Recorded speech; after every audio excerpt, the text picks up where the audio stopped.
What's up my people, welcome back to my channel. This is Midiamart Classic TV, a place where you get computer knowledge. Now today I'm going to talk about the parts of computer system. So to start with, here is my computer. So this is a monitor.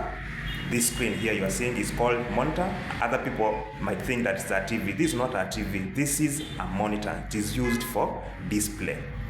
This part here you are seeing is what we call system unit or case unit. Sometimes people refer to it as CPU. You find some people complaining that my CPU has a problem.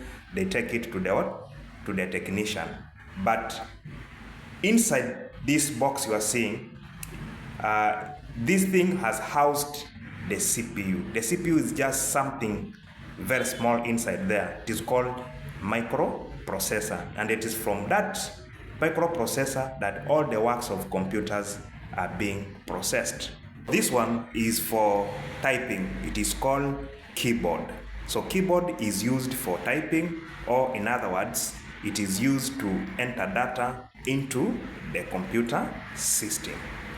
And here is the mouse. Its work is for selection of items within the computer, and it has some other functions whereby it helps in terms of entering data into the computer. And over here is the printer used for printing out the soft copy into hard copy. So you are supposed to understand about the computer system and how they work.